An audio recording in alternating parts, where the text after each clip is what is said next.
What I'm going to show you now is one way of defining the assets of a community. I'd like to use the image of the hand to explore the key assets of a community. 1. Talents, skills and passions of our people. The first of these are the talents, skills and passions of our people. The individual passions and gifts that they bring to their community and its endeavours. 2. Community groups and networks. You know, years ago I didn't understand that communities were already organised. That there already was the senior citizens group, the tennis club, the bowls club, the group of mums that stand at the gate of the school. And these associations are the lifeblood of community. I still think today we see many inclusion efforts that act as if no associations, groups or networks exist in their community, so they create whole new entities at great effort and cost. 3. Government and non-government agencies.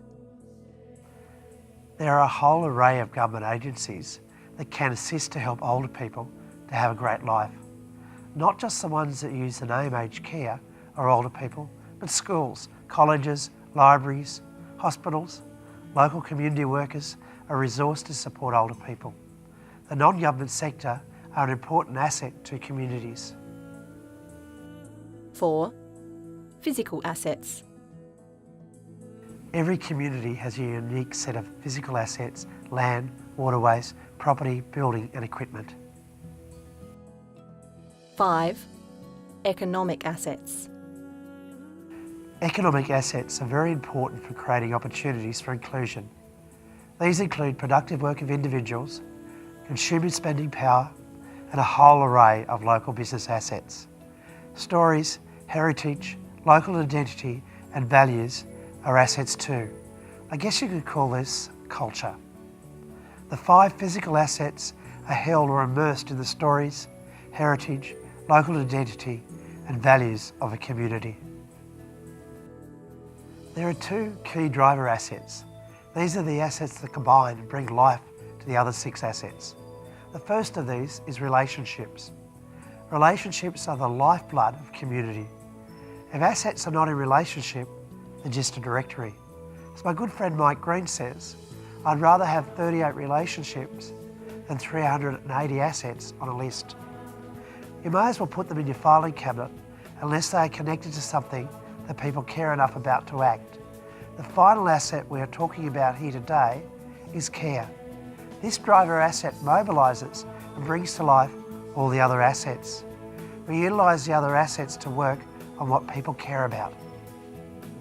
The 3 key steps to ABCD are: discover the assets, join the assets together, create opportunities for these assets to be productive and powerful together towards a hopeful future. What we started these sessions with is a simple assets map. Here's a simple community assets map looking at individuals, local economy, physical space, institutions and associations. This is a much more useful map for creating inclusion than the needs map. Please open your workbooks and work through an activity which highlights the assets in your community.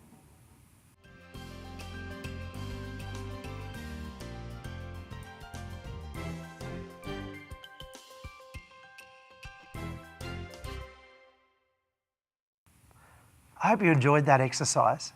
I often think that asset mapping is like a treasure hunt. My experience over many years of helping communities to map their assets is that there are many more assets in a community than anyone could ever know. You just need to put on the right set of glasses. Winifred lived in a small house by herself.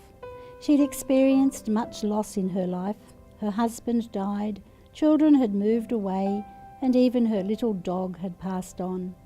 When Trish, a local community support worker, went to visit her, all she talked about was loss. Trish noticed a little brown china dog sitting on the mantelpiece, so she started to ask her about the china dog and discovered Winifred knew lots about dogs and had a passion for them. Trish then asked her if she'd like another dog. Winifred said emphatically, "No way!"